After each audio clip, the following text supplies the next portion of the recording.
Alrighty, gang. Welcome to another video. That's going to be a astrology video, and right here in front of you on the screen is first and foremost, it is my astrology chart. It is this outer ring. Whoop, let's just do it like that. Oh, that's just terrible. The outer ring is me. That's my natal chart. I'm not going to do that again. And then the interior ring is the astrological forecast happening at any given time.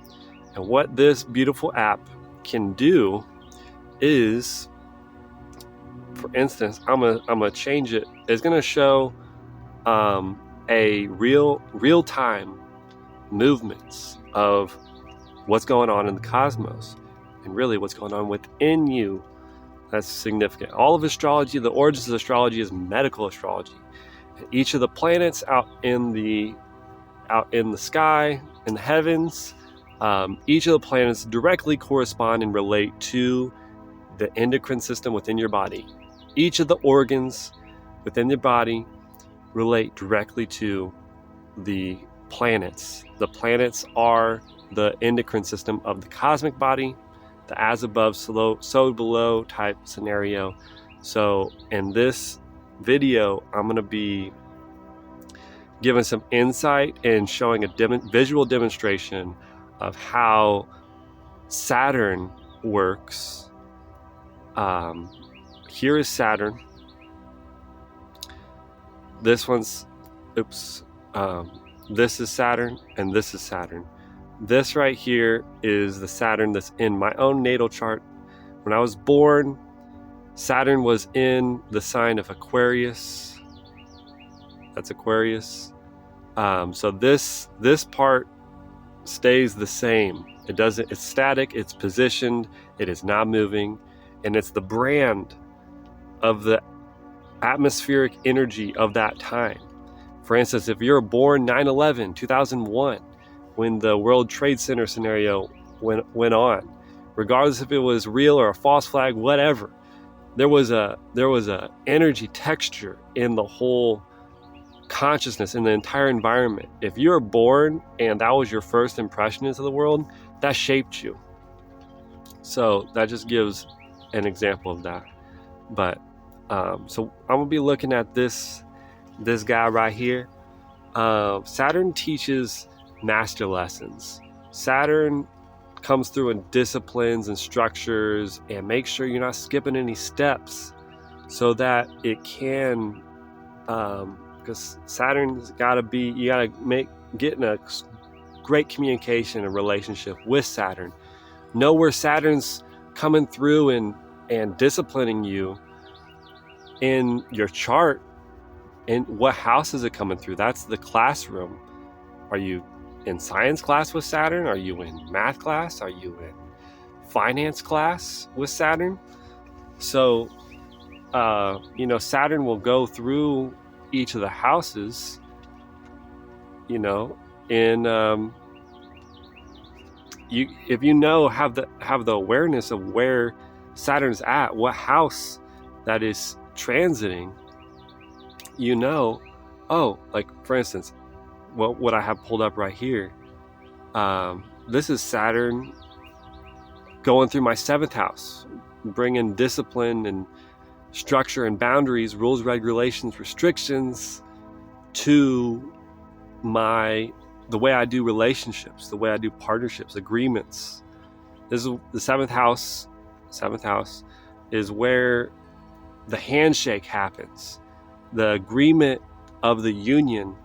And once that, because this is a communication house, the 7th house, you make these agreements and communications, and then you fulfill the responsibilities of that union in the 8th house. It's the house of intimacy, the house of responsibility. Okay, cool. We like each other. It's a cool relationship, but what are we doing together? What's the purpose of our relationship? What's the bigger purpose here? We just sitting around smelling each other's roses? That doesn't last long, right?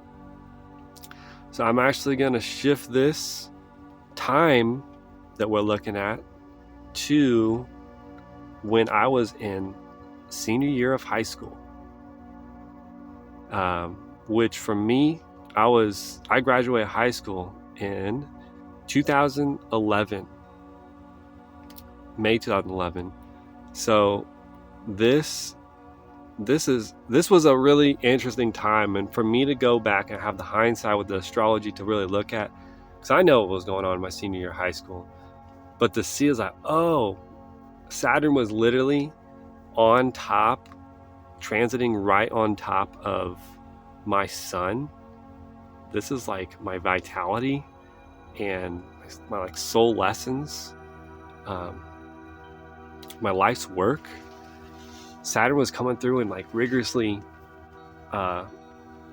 slapping me in the face if I was, trying to like skip steps. No, let's do this correct, so that do it once and you don't have to come back and return and do it again. So that's one thing to take a look at. When was Saturn within 8 degrees? Within 8 degrees of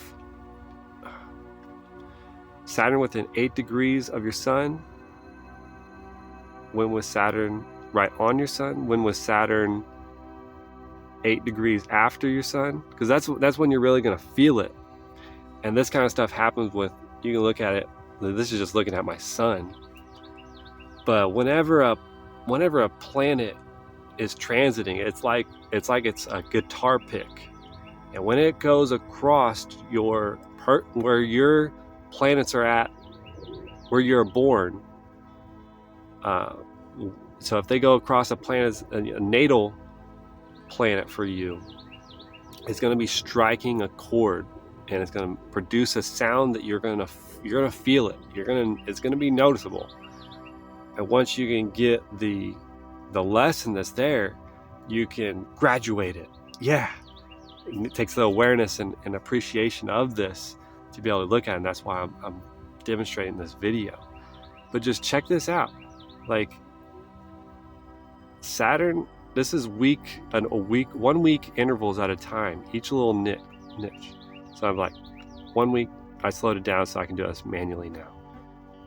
1 week, 2 weeks, 3 weeks, 4 weeks, 5 weeks. You see all these like personal planet things. Just watch them exit stage left. They're gonna go. But lo and behold, these gangster planets, slow moving ones, they'll be there, and they'll be there for some time.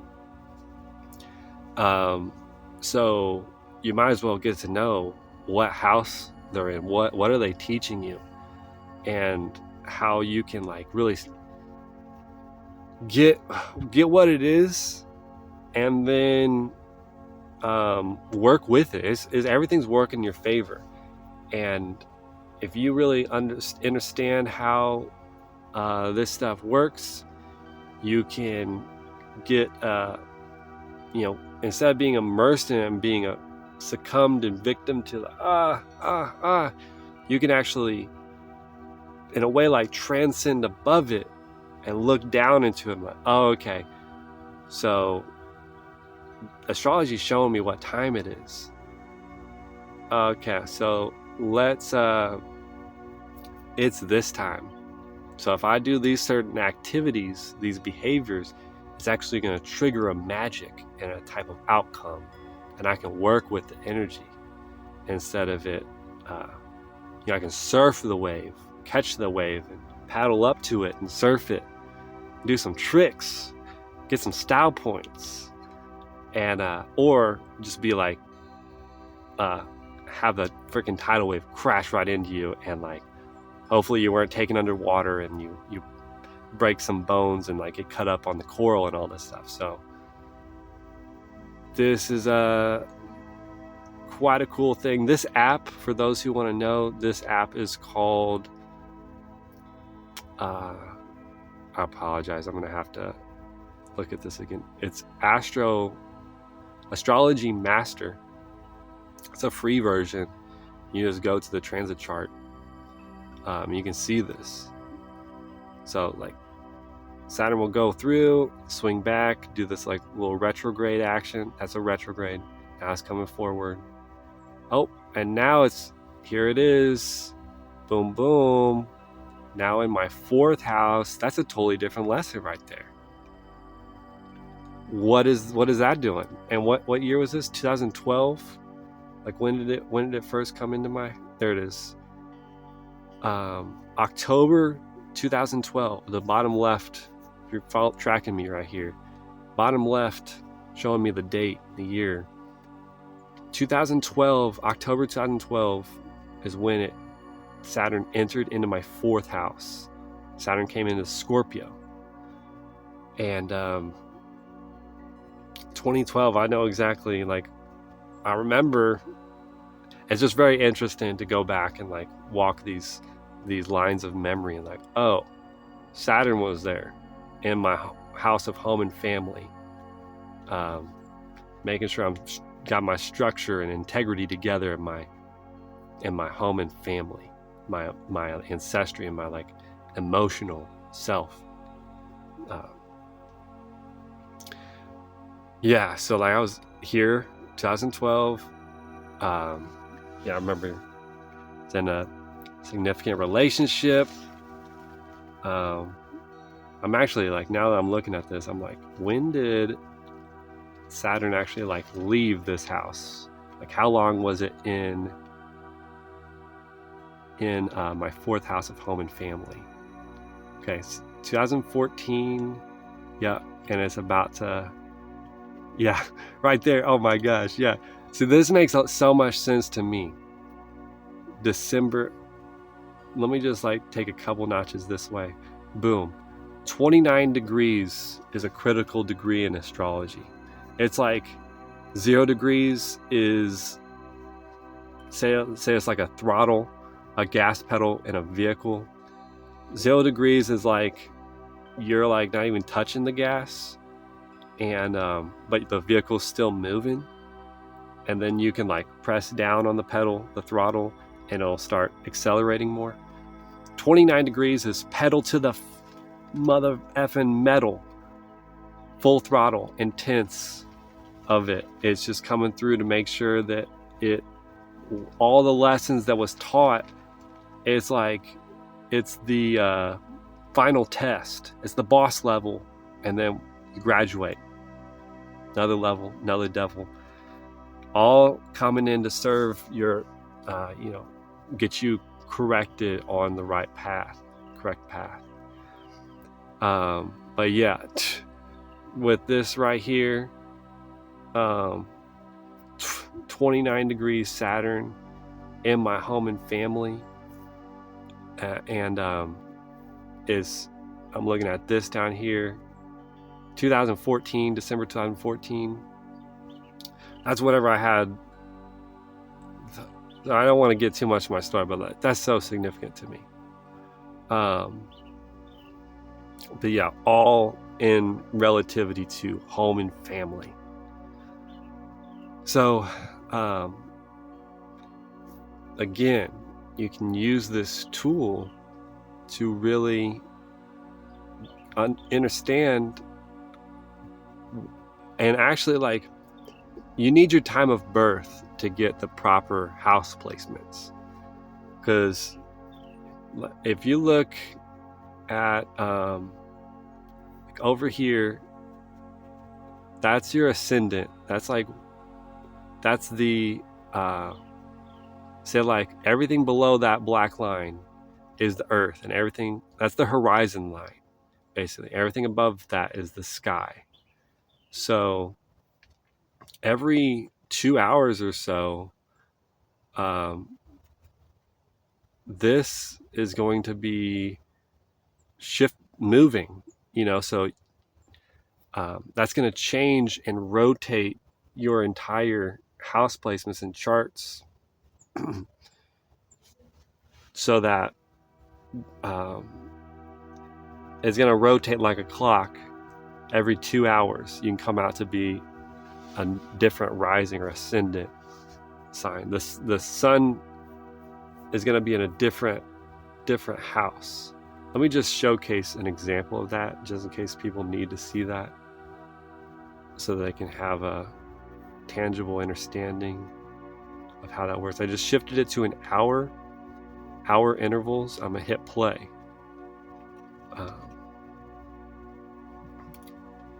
So this is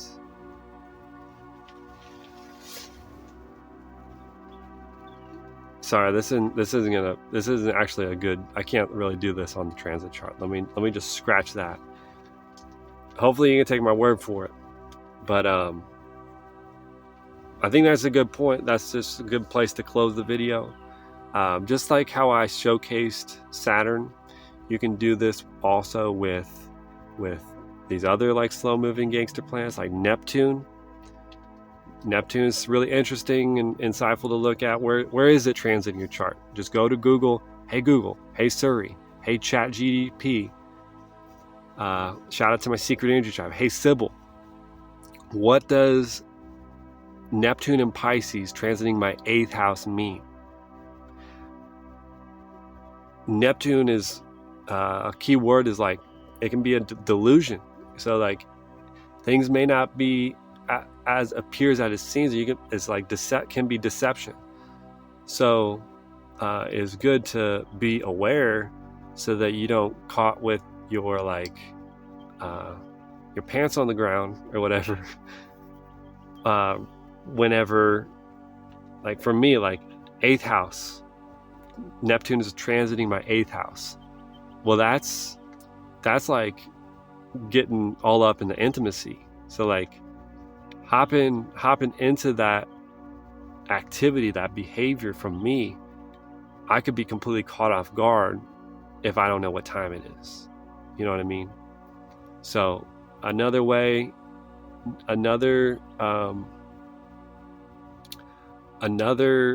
use of what's going on. Another use of this is to watch the moon. Where is the moon at in your chart? The moon's the quickest one, the easiest to track and journal about, because the moon's bringing emotion, feeling, and magic to the classroom, the area of life. So right now, in this example right here, the moon is transiting my 7th house. So I'm gonna be feeling what's going on in my relationships, my partnerships, my agreements and negotiations. That's where the activities are like, I can trigger and activate open portals for me and quantum leap around, knowing what time it is. Say that moon, if the moon was transiting my 2nd house, this is my 2nd house over here. The 2nd house is the earthly house that supports your I am identity, which is your 1st house. And your 2nd house is your earthly possessions, your material resources, and it's like a money house too, but it's your possessions that support your I am. So say like 1st house, I am an artist. Cool, you're an artist. That's how you identify yourself. Is the world around you gonna recognize or like validate that you're an artist? Maybe. But if you have a paintbrush in your hand, that's a material, earthly paintbrush. You'll find your paintbrush in your 2nd house, if that makes sense. So whenever the moon is transiting my 2nd house, I'm way more feeling what's going on with my money, what's going on with my possessions that are helping me doing my thing. So I hope that gives some great insight. If you have some questions, please let me know. I'll do my best to answer them. You can also set up and request a consult with me, a reading. I do various forms of inner magic consultations, and I'm very intuitive. If you look at my actual chart, you'll see that I'm astrologically certified as a super psychic. I have no reason. I have no cause to try to even prove that to anybody, but you can look at my human design. Like, it's written in so many esoteric sciences for me. So I'll let that be said. I'm here as a resource. Please make it fair and balanced exchange, so we do not injure each other. No shadow contracts. And yeah, with that being said, have a great day, and wholeness. Cheers.